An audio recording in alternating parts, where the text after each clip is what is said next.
Hey Raider Nation! Here's a fresh video update for you. Let's dive straight into today's topic and break down what's happening with the Raiders. The Las Vegas Raiders did it again. That's right. The Raiders have now secured back-to-back victories in the 2024 regular season. This is the first time they've pulled it off all year, and I've got a lot to say about it. Let's start with how things kicked off. This game was unusual, to say the least. The team's flight got delayed, and they didn't land in New Orleans until 1 a.m. last night. Not exactly the best way to prepare for a game. With the time change and the East Coast struggles the Raiders have faced in the past, I thought this might affect their performance. I even expected a bit of jet lag to show on the field. But you know what? They didn't let any of that stop them. The team fought through the challenges and showed up when it mattered most. Now here's where it gets interesting. The Raiders won, but you guys know how I feel about this season. Honestly, I wasn't rooting for wins at this point. My dream scenario? A 2-15 season to grab the highest draft pick possible. But hey, a win is a win, so let's talk about it. But here we are. The Raiders have won back-to-back games. It's a unique situation for sure. It seems like Antonio Pierce and a lot of the players are fighting hard for their jobs. And honestly, I don't blame them. That's their responsibility. Coaches and players don't tank. It's just not what they do. Tanking? That's a decision made by the organization. Sometimes the higher-ups make things difficult for the team to win on purpose, but that's not what's happening here. The real issue seems to be that Mark Davis hasn't decided what to do with Antonio Pierce yet. That uncertainty puts pressure on Pierce to prove himself by winning as many games as he can, even if it might hurt the team's future. I get that some of you are excited about today's win, and that's fine, but let's be real. We're out of the playoff race. In 6 months, are we even going to remember these wins? Beating the Jaguars and Saints, two struggling teams, one without their starting quarterback, isn't exactly something we'll talk about for years. I'm thinking long term. The Raiders still need a quarterback, and wins like these don't help us get there. This game was such a missed opportunity for the Raiders, and here's why. Some unexpected things happened this week. First, the Jacksonville Jaguars won their game, which I didn't see coming. But the biggest surprise? The New York Giants pulled off a win against the Indianapolis Colts. I was almost certain the Giants were going to finish 2-15. If the Raiders had lost this game, we could have jumped from the 6th overall draft pick to the 3rd. Instead, with this win, we dropped all the way back to the 9th pick. That's wild to me.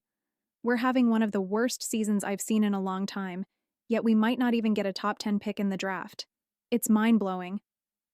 This season has a lot of bad teams, and that's why this win stings so much.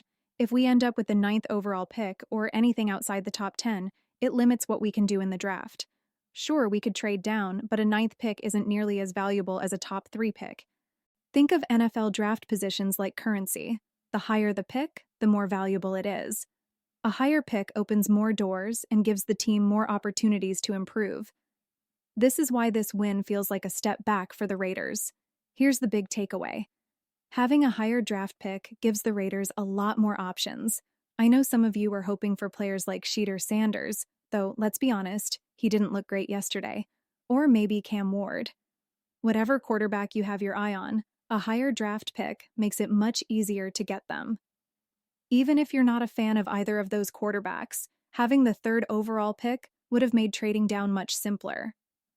Trading down means stacking up future draft picks, which helps the team in the long run. But now that we're slipping further in the draft standings, all of that becomes much harder.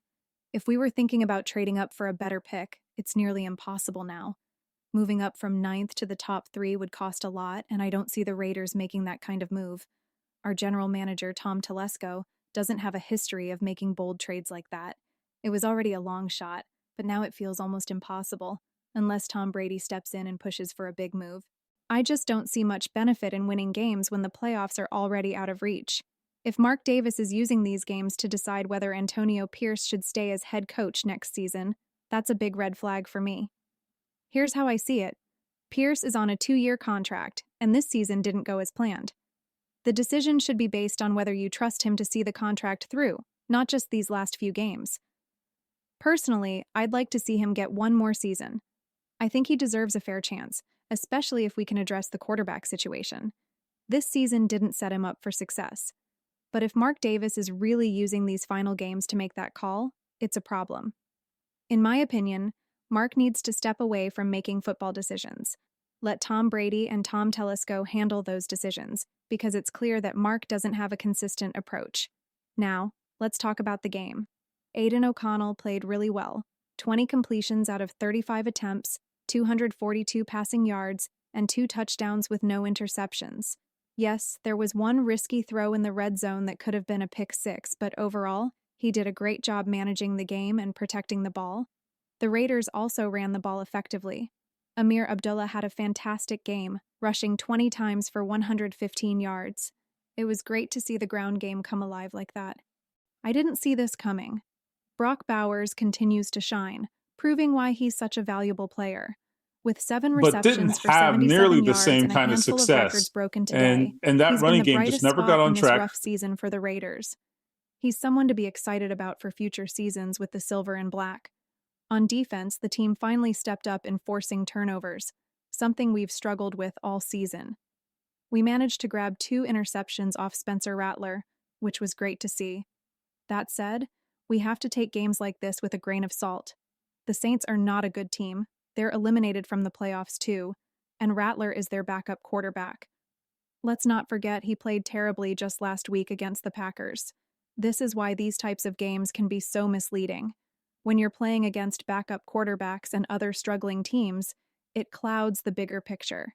It makes it harder to evaluate where the team stands and what we should do moving forward. Weeks ago, I felt the Raiders should have been focusing on next season and planning for the future. But instead, we're stuck in this awkward limbo. It's like a curse. We're trying so hard to be good right now that we're losing sight of the long term. And unfortunately, that's going to hurt us down the road. This situation keeps the Raiders stuck in mediocrity. We're not bad enough to get the top draft pick and bring in a true game changer, but we're also not good enough to consistently make the playoffs. That's the frustrating part. With this win, the Raiders now sit at the 9th overall pick in the NFL draft. Raider Nation, I want to hear your thoughts. What do you think about this win? How do you feel about us dropping so far in the draft standings? And do you believe this victory gives Antonio Pierce a chance to return as head coach next season? Share your opinions in the comments below. That's all for today's video. If you enjoy Raiders content like this, don't forget to like, comment, and subscribe to the channel. Thanks for watching, and I'll see you in the next one.